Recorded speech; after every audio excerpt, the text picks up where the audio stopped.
est-ce que selon vous, Israël va poursuivre ses frappes ciblées, ou est-ce que cette opération d'envergure que semble envisager l'armée israélienne est imminente, voire inévitable? Écoutez, ça n'a pas besoin de feu vert. Chaque jour, quotidiennement, presque, on frappe le Hezbollah. Parce que la question, si c'est un feu vert pour une large offensive, est-ce qu'on va faire une mini-guerre? Est-ce que ça va rentrer un peu à pied, comme on dit? L'armée israélienne va réentrer au sud du Liban? Ça, c'est une autre question. Écoutez, le gouvernement libanais ne veut pas désarmer Hezbollah. C'est pas qu'il ne peut pas, il veut pas. Les Libanais, ils veulent pas rentrer dans une guerre civile pour désarmer Tsahal. Ils ont diffusé la télé libanaise des photos qu'on vient de voir des missiles de Hezbollah. Genre, moi je fais mon travail et vous continuez votre travail parce que moi je peux pas.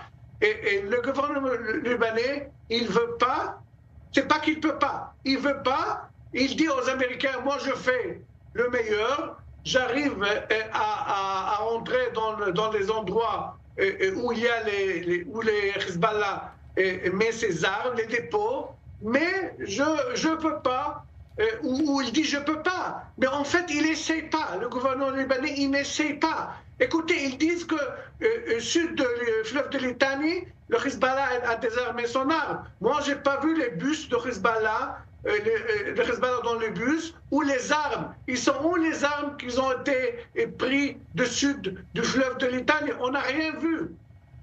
On n'a rien vu. On n'a rien vu. Je suis sûr qu'il y a beaucoup des armes au sud du fleuve de Litanie, c'est-à-dire dans la frontière d'Israël. On ne peut pas croire que le gouvernement libanais, il ne veut pas essayer. Il compte sur Tsahal, comme on a fait en 82 avec Arafat. Il compte qu'Israël, cette fois, fera la même chose et après avoir prendre le feu vert des Américains.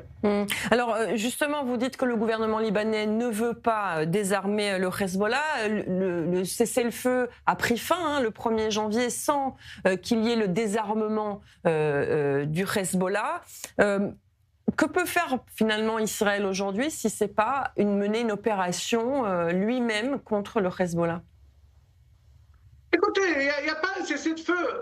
Presque quotidiennement, on frappe le Hezbollah, on tue les terroristes. Il n'y a pas un cessez-le-feu d'une seule partie de la part de Hezbollah, parce qu'ils sont faibles, ils n'osent pas attirer. Il y a 2 ans, Nasrallah, il a dit que c'est la résistance, c'est lui qui protège le Liban. On voit le Hezbollah, jour après jour, reçoit les claques d'Israël. Donc il n'y a pas un cessez-le-feu, bon, on va dire la vérité. Il n'y a pas de cessez-le-feu. Qu'est-ce que Tsahal peut faire? Tsahal peut, le gouvernement, c'est pas Tsahal, il faut dire aux Américains que les Libanais ne font pas ce qu'ils avaient promis de faire. Donc, ce qui ne fait pas son travail, c'est le gouvernement libanais. Il veut pas, excusez-moi, il veut pas se casser la tête, bon, on va dire comme ça. Le monsieur Hon, il veut pas. Il veut que les autres font ce travail. Donc, il préfère qu'Israël. Israël, selon moi, il n'y a pas de problème si de là-haut, on tire sur Hezbollah, on continue de faire ce qu'on fait. Mais de rentrer et sacrifier nos soldats, ça, je pense pas que c'est notre devoir. Hezbollah, c'est danger pour le Liban et ainsi pour Israël aussi. Merci. Mais le Liban, surtout le Liban.